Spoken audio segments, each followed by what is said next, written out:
The internet is a baby, and and yet it has almost gone beyond what telecoms has done in more than 100 years. In 20 years, the internet has done what other countries in 100 years have done. Other industries and technologies have done in 100 years. This is a great, great technology. I think we all need to protect it, that the internet must all the time be understood to be belonging to all of us, not to one group versus the other. I think these are the principles that were there at the beginning of the internet, the fathers of the internet. And we need to carry that forward to the next generation and the next generation and the next generation.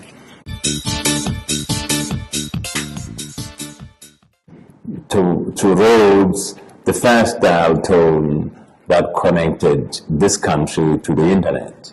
Well done, Rhodes, and we will always salute you. And as one of the academic institutions that brought this platform into this continent, in this country, I think that experience really, unfortunately, is not written in the history of this country.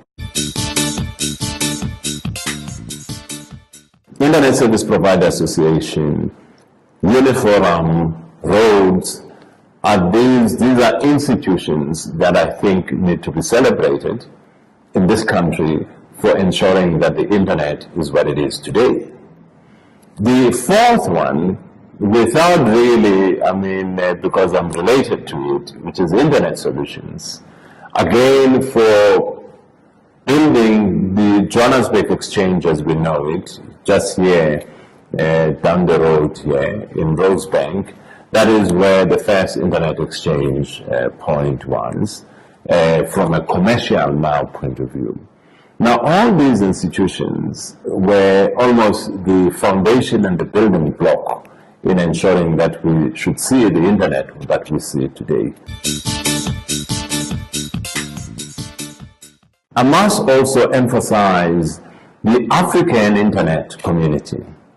The people who at the beginning who made it a point that, there must be Afrinic, right? Even if at the beginning Afrinic did not have and operate as an institution with offices and legal infrastructure, but it existed and it was recognized at the time of us establishing ICANN.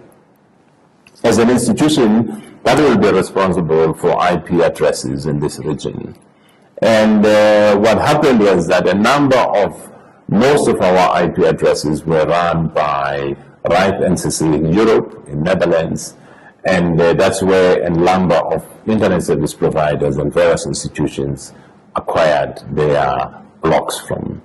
But over time, what we then did was to work with CSIR to bring that activity into Afrinic, ensure that Afrinic was given a capacity, and the decision to establish Afrinic between the CSIR and Mauritius was taken by the internet community.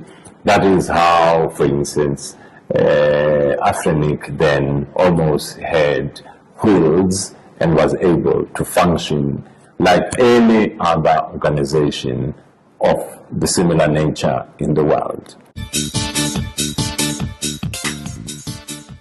In the early 2000s, we started a campaign of .Africa, which we felt that this is something that this continent must need or must get, because generic top-level domains are very critical in today and in the future, basically.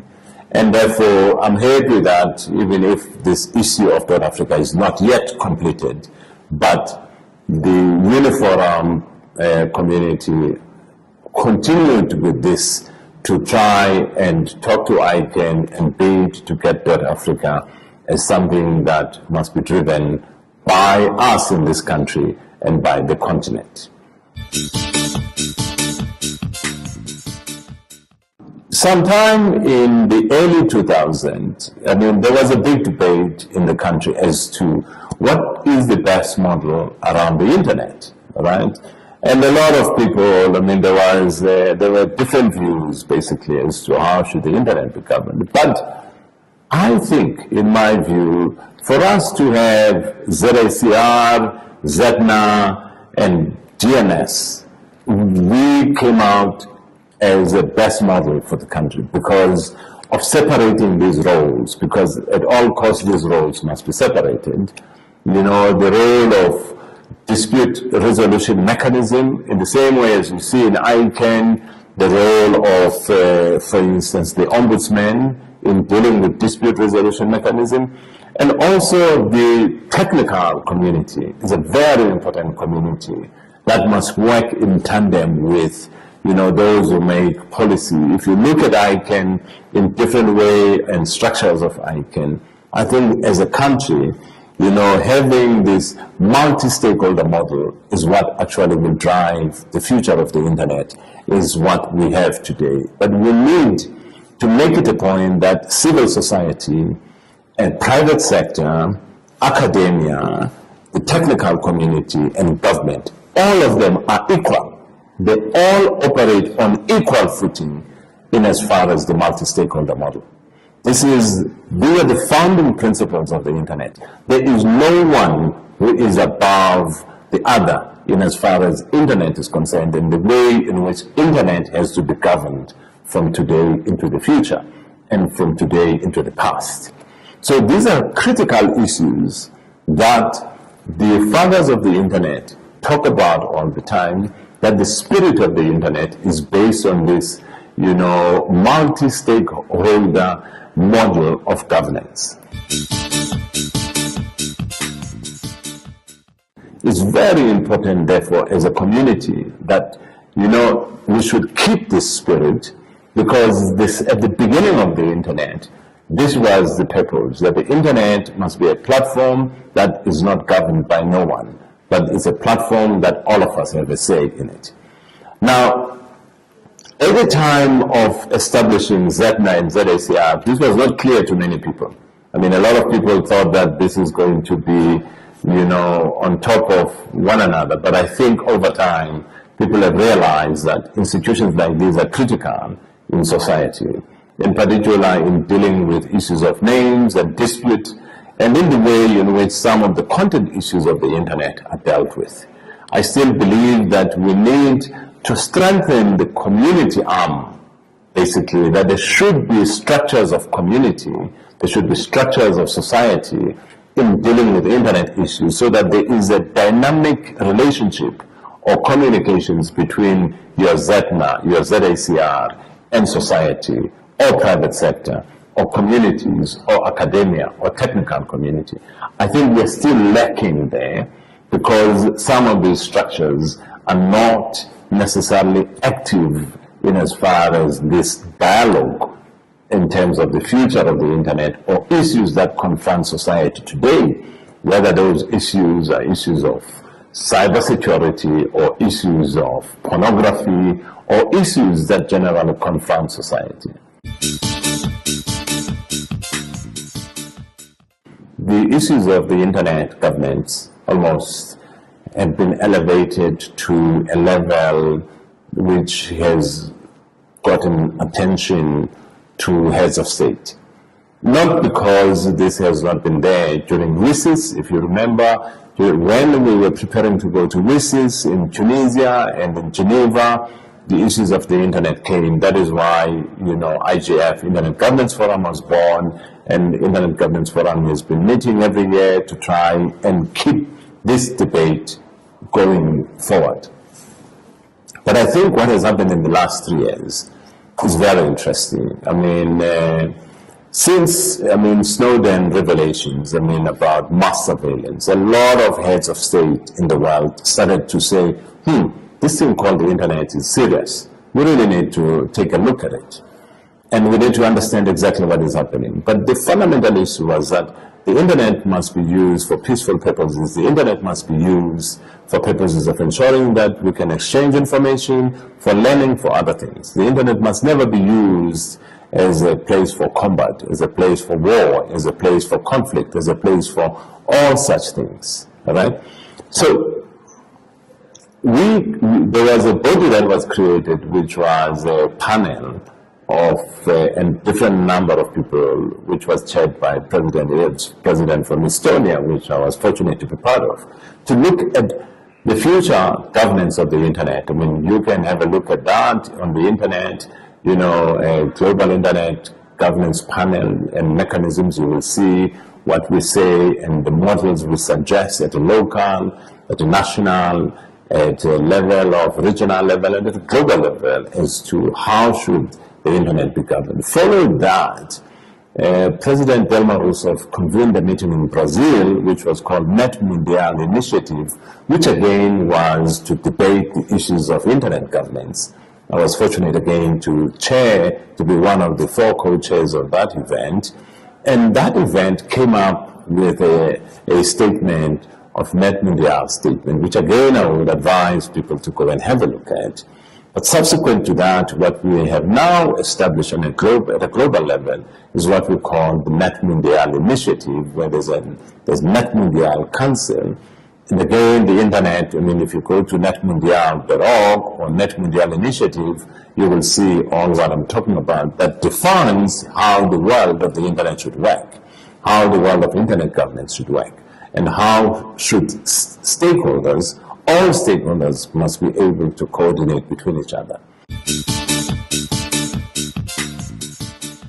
It is important, us as a country, us as a community, us as an internet community in this country, to understand the multi-stakeholder model and to be able to embrace it, because this is what is being embraced by almost the majority of countries, the majority of stakeholders in the world, right?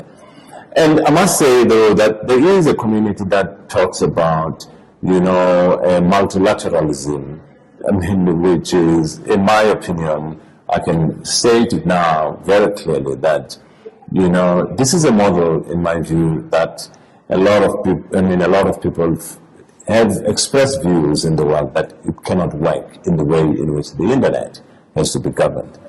People should operate on the internet on an equal footing. I mean, this is something that is very important for us to accept and understand why is the case, basically. This does not take away each one's role. The role of government, the role of the private sector, the role of civil society, you know, the role of the academic community, the role of technical community in performing their functions. But it must not be seen in a hierarchy format, but it must be seen on an equal footing, the way we perform our respective roles. Today, I mean, we talk about new types of semiconductor material or conductive material, for instance, such as graphene. Very interesting, I mean, to look at this non-silicon based products that will drive beyond nanoelectronic structure, for instance. You know, as you know, chipsets today are built to almost 23 nanometer structures to 17, 18 nanometer structures going to teens. The next generation, I mean, there's a big debate about how far can we keep slicing the silicon? I mean, are we going to go to single digit, or are we probably going to look at alternative materials such as graphene, for instance? Things have changed. I mean, and things have, I mean, technology has advanced, but I think the principles of semiconductor and electronics will remain the same. And it is very important for us to understand how that first layer and how embedded systems come, how OS would come, and how application layer would come. It is that sandwich of these different layers that will make this industry to continue to improve. The internet is the internet. The internet must not be fragmented. It must be one internet, We must keep internet and preserve the internet for future generations. This is the place where trading is going to take place. This is the place where the future economy is going. This is the place where social dialogue will happen. This is the place where it is going to be even not like the Industrial Revolution, not even like the Renaissance era.